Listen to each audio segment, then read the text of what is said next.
Olá, meus amigos, olá, meus irmãos, a graça e a paz de Jesus seja sobre todos vocês. Graças ao bom Deus, nós estamos aqui mais um momento, podendo aprender com as Escrituras aquilo que Deus quer nos ensinar. Amém? Hoje nós estaremos lendo Lucas de número 16 e olha a palavra de Deus, o que nos diz. Jesus disse aos seus discípulos: o administrador de um homem rico foi acusado de estar desperdiçando seus bens. Então ele o chamou e lhe perguntou: o que é isso que estou ouvindo a seu respeito? Preste contas da sua administração, porque você não pode continuar sendo administrador. O administrador disse a si mesmo: meu senhor, está me despedindo? O que eu farei? Para cavar não tenho força e tenho vergonha de mendigar. Eu já sei o que vou fazer para que, quando perder o meu emprego aqui, as pessoas me recebam em suas casas. Então chamou cada um dos devedores do seu senhor e perguntou ao primeiro: quanto você deve ao meu senhor? 100 potes de azeite, respondeu ele. O administrador lhe disse: tome a sua conta, sente-se depressa e escreva 50. A seguir ele perguntou ao segundo: e você quanto deve? 100 tonéis de trigo, respondeu ele, e lhes disse: tome a sua conta e escreva 80. O Senhor elogiou o administrador desonesto porque agiu astutamente, pois os filhos deste mundo são mais astutos no trato entre si do que os filhos da luz. Por isso eu lhes digo, usem a riqueza deste mundo ímpio para ganhar amigos, de forma que, quando ela acabar, estes a recebam nas moradas eternas. Quem é fiel no pouco também é fiel no muito, e quem é desonesto no pouco também é desonesto no muito. Assim, se vocês não forem dignos de confiança em lidar com as riquezas deste mundo ímpio, quem lhes confiará as verdadeiras riquezas?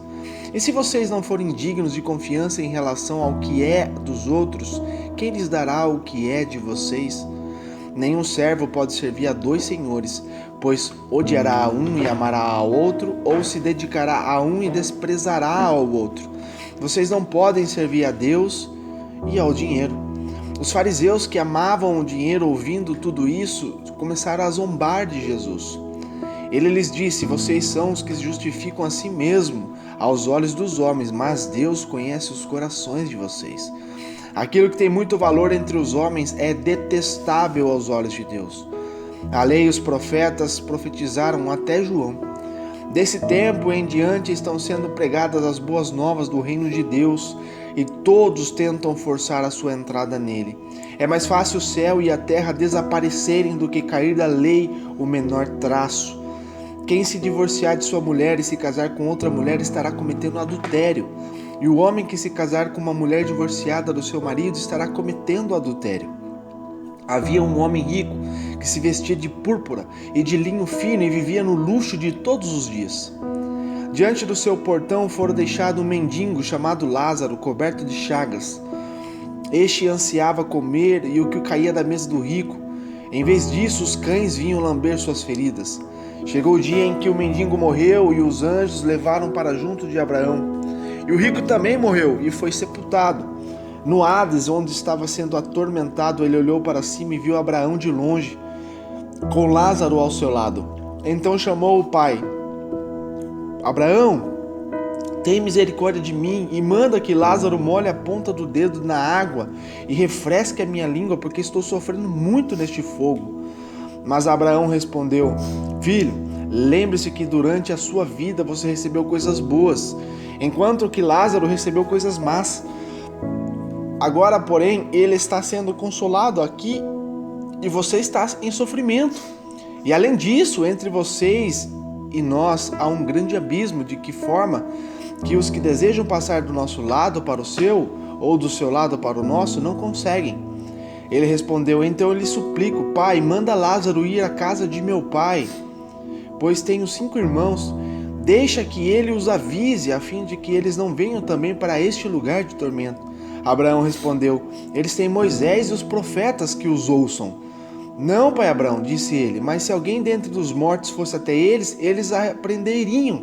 Abraão respondeu: se não ouvem a Moisés e aos profetas, tampouco se deixarão convencer, ainda que ressuscite alguém dentre os mortos. Amém? Graças a Deus por isso. Meus amados, nós vemos aqui grandes ensinamentos que Jesus continua trazendo para mim e para você. A palavra de Deus é tão poderosa em poder tirar todas as escamas dos nossos olhos para que possamos de fato entender o que diz a verdade, o que diz as Escrituras a respeito de tudo aquilo que nós temos que ter como padrão, como entendimento. A gente vê que esse estudo bíblico referente a essa parábola do administrador infiel, aqui o Senhor Jesus Cristo nos ensina sobre a coerência. Ele nos diz de quem não sabe administrar o pouco e não conseguirá administrar muito. O contrário é verdade, quem é fiel no pouco é fiel no muito. Isso é fato, meus amados. A riqueza, ela não muda as pessoas, simplesmente ela evidencia, coloca em ênfase, coloca em destaque aquilo que ela realmente é. Se a pessoa é boa ou se a pessoa é má, se a pessoa é honesta ou se a pessoa é desonesta. Não é a riqueza que transforma ela, e sim coloca em evidência o que realmente ela tem dentro de si. Amém? Então, quem você é hoje não muda com o aumento dos bens. O que acontece é que seu eu de verdade fica maior em evidência. E Jesus aqui ele está ensinando a gente, meus amados, que ele não divide a sua glória, o seu lugar de exclusividade em adoração com ninguém.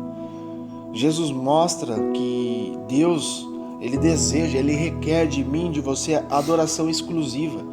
Ele não tolera a idolatria, seja o que for, imagens, dinheiro, filhos, família, poder, status, seja o que for, meus amados. Se estiver na frente de Deus, Deus não tolera. Se você tem isso dentro de ti, de idolatrar alguém, de idolatrar uma imagem, de idolatrar dinheiro, família, filhos, isso Deus não gosta.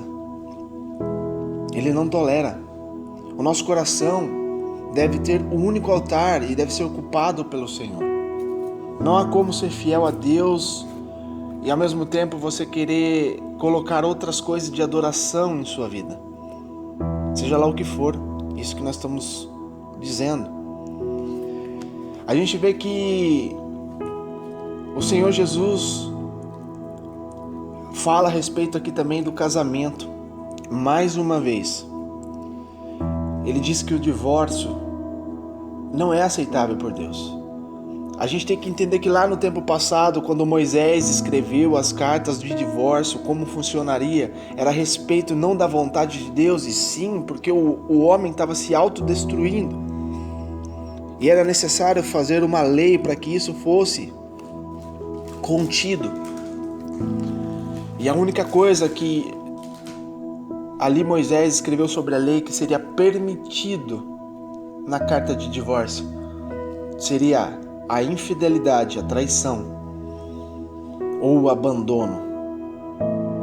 Então, se um casal conhecedor da palavra de Deus, que foi selado por Deus esse casamento, porque a união, meus amados, foi criado por Deus.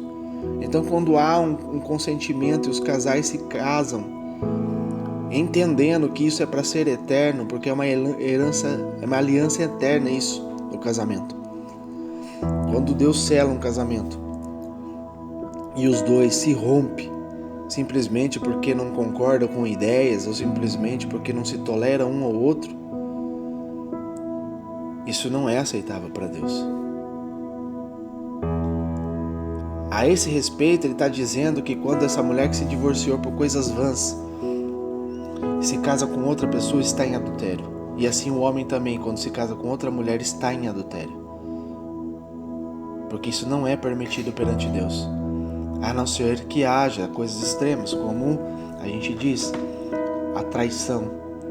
Deus ainda bate na tecla que devem se perdoar, mas isso já é uma escolha dos dois. Sabemos o peso de uma infidelidade.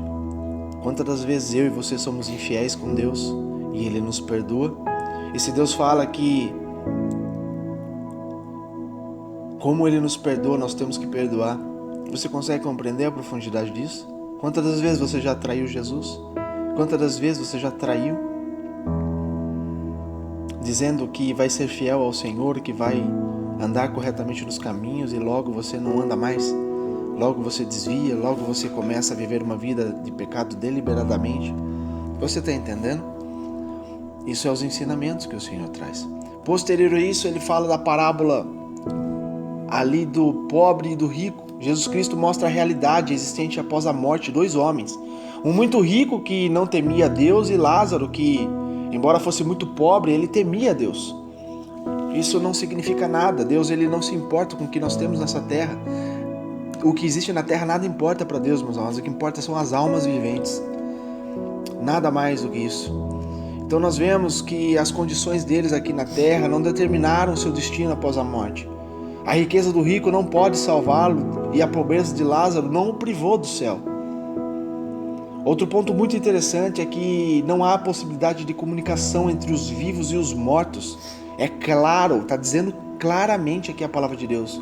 O rico pede a Abraão que envie Lázaro para alertar os seus irmãos lá na terra sobre o tormento eterno que ele está vivendo. E a resposta de Abraão é: eles têm Moisés e os profetas que os ouçam. Meus amados, a questão aqui está dizendo que espiritismo, reencarnação, psicografia, entre outras obras que existem aqui na terra, meus amados, não são obras de Deus. Não são aceitas por Deus, porque ele disse claramente: o que está aqui não vai para lá, e o que está lá não vem para cá. Isso no mundo espiritual, e muito menos eles que estão no mundo espiritual voltam para cá. Não tem comunicação com a terra, não tem. Então aí que mora o grande erro, onde as pessoas são enganadas, onde o inimigo usa dessa situação para escravizar as pessoas. Então, esses são os tópicos que a gente leu, entendeu. Você tem que guardar no teu coração essa palavra, meditar e aplicar na sua mente para que você não venha ser enganado pelo mundo, pelas pessoas. Você venha entender que é a palavra de Deus que nos ensina o caminho que devemos trilhar. Deus, dizendo sobre a palavra do administrador infiel, nós temos que ser fiéis, amados, porque aquele que é fiel no pouco também vai ser fiel no muito. Deus conhece o coração, não adianta dizer não, mesmo eu sendo rico jamais eu mudarei, e às vezes está escondido lá dentro uma infidelidade, uma desonestidade. Deus conhece o coração. Você pode até enganar, nós podemos até enganar o nosso pastor, os nossos pais, os nossos filhos, os nossos amigos, o nosso patrão, mas Deus nós não enganamos. Então essa é a parábola do administrador infiel. E diz depois: fiel no pouco e fiel no muito. Deus conhece o coração também. Se você é fiel no pouco, meus amados, com toda certeza você vai ser fiel no muito também, pois isso é o caráter. Posterior a isso, os dois senhores. Aqui Deus está falando que não tem como. Ou você adora a Deus ou você adora ao dinheiro.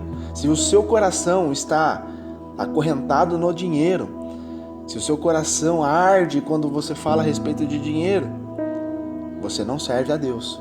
Porque é muito claro aqui: ou você serve totalmente a Deus, ou você serve o dinheiro.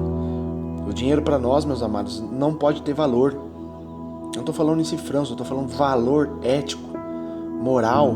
Não pode interferir nisso. Não pode.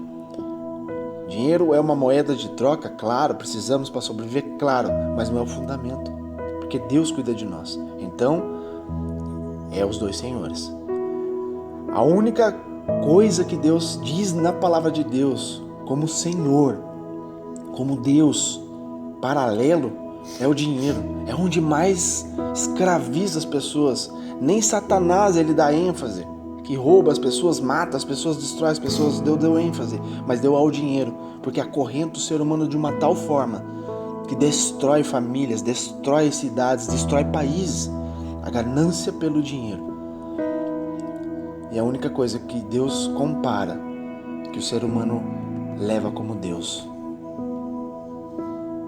Deus minúsculo, porque o único Deus é o Deus de Israel. Amém? Posterior ele fala sobre o divórcio, que nós aprendemos aqui. Sobre a carta de divórcio, para que nós cuidemos do nosso casamento, meus amados. É o bem mais precioso que Deus criou desde a origem, o homem e a mulher, para serem um só em Deus, em Jesus Cristo, selados pelo Espírito Santo de Deus, para constituir uma família. Família é a herança de Deus. E o inimigo tenta destruir tudo que Deus construiu. mas aquele que é temente ao Senhor tem livramento da parte de Deus. Deus tem livramento. Então, se você está passando por algo difícil na tua casa, marido, esposa, se vocês estão passando por algo terrível a ponto de vocês cometerem esse ato de divórcio, dobre o teu joelho, aquele que estiver mais forte, dobre o teu joelho, peça perdão e misericórdia ao Senhor, peça estratégia para vocês vencerem o mal, porque muitas das vezes não é a pessoa, mas é o que está na pessoa que está conduzindo a este mal que está assolando a casa de vocês. Marido e esposa, tenham discernimento do que vocês estão fazendo. Vocês têm algo mais precioso que esse mundo pode conceder a vocês, porque é divino, é a família. Reatem seus votos, se perdoem. Não importa quem está certo ou quem está errado, isso não vem ao caso, meus amados. Tem que haver perdão, tem que haver conserto. E só temos condições de alcançar isso quando nós estamos na graça do nosso Deus, quando o nosso Deus está nos conduzindo. Então, é necessário que nós nos prostremos ao Senhor e clamemos pela sua misericórdia. Sendo assim, com toda certeza, Ele vai trazer sobre vocês a restauração e vocês vão poder se perdoar, voltar a amar novamente e ter uma vida digna, uma vida de santidade, uma vida de a verdadeira alegria. Porque a verdadeira alegria só se encontra em Deus. O fato da alegria, a verdadeira alegria, ela não é uma condição, meus amados. A verdadeira alegria que vem de Deus, ela é uma essência. E quem tem essa essência com Deus, firmemente, ela nunca se vai. Ela pode ser ofuscada através da circunstância que você está passando. Esse momento pode ser que você esteja passando por algo terrível que está ofuscando a verdadeira alegria. Mas você não deixou de ser alegre. É a circunstância, é o momento. Mas quando você tem Deus, vocês se consertam e a verdadeira alegria aflora. Amém? Então não deixe de se enganar. Busque a Deus. A resposta está em Deus. O conserto está em Deus. Deus tem vitória. Deus tem a solução para os problemas de todas as coisas. Amém? Ele diz aqui sobre o rico e o Lázaro. Meus amados, isso aqui é uma escolha. Eu e você temos uma escolha. Independente se nós somos pobres, se somos ricos em termos financeiros, em termos de coisas terrestres, Deus ali não se importa com isso. Deus não está ligado à matéria. Deus não está ligado ao mundo. Pois o próprio Jesus diz lá na oração com Deus, em João 17, eu não sou deste mundo, como os que o Senhor me deu, que ouviu a mim e aceitou a mim também não são. Então se nós não somos deste mundo, no mundo espiritual eu estou dizendo que o nosso coração, os nossos desejos, os nossos anseios não pode estar fundamentado nas coisas dessa terra, pois isso, se nós focarmos, vai nos levar para o inferno. A parábola aqui está sendo muito clara. O homem muito rico usou da sua riqueza simplesmente para fazer o que ele achava que era certo. Ele não se importou em saber como que é o mundo espiritual, quem é Deus, como servir verdadeiramente a Deus. Não estou dizendo que todos os ricos vão para o inferno, mas a grande maioria, porque tem o dinheiro como seu Deus. E Deus não aceita isso. Então, meus amados, temos que ter cuidado, porque uma vez que acabou o nosso fôlego aqui, este é o perigo, para onde nós iremos. E Deus, através de Jesus, nos ensina aonde você vai, para o inferno ou para o céu. E Ele faz essa parábola para você entender que não tem ligação nenhum com o outro, nem outro com esse. Então quem está no céu não pode ir para o inferno, e nem quem está no inferno pode voltar para o céu. É o que o Senhor nos ensina. E nem quem está no mundo espiritual, em um desses dois lugares, não podem ter comunicação com a terra, com os seres viventes, porque Ele disse, ei, lá na terra tem os meus servos, tem os meus profetas, tem os pastores, tem os evangelistas, tem as pessoas que falam de Deus, lá tem as pessoas que falam de Deus. Eles querem ouvir a palavra para evitarem de ir para o inferno. Ouçam os profetas, ouçam os homens e mulheres de Deus que falam a respeito de Deus. Se eles ouvirem e se converterem, aceitarem a Jesus, eles virão para o céu. Se eles forem temente ao Senhor, eles vão vir para o céu. Agora, se eles forem como tu, irão para o inferno também. Então, meus amados, tenhamos cuidado, porque religião não salva ninguém. Eu posso dizer que religião mais mata do que salva. Pessoas religiosas ficam cegas espiritualmente, ficam cauterizadas, porque Jesus Cristo não é uma religião. Jesus Cristo, Ele é o Senhor, Ele é Deus. E Ele é o caminho, Ele é a verdade, Ele é a vida. Ninguém vem ao Pai senão por mim, diz o Senhor Jesus Cristo. Amém? Que então, meus amados, venhamos meditar nessa palavra e ter a certeza do que Deus quer para nós. Vida e vida em abundância. Que Deus te abençoe. Fique na graça e na paz de Jesus Cristo.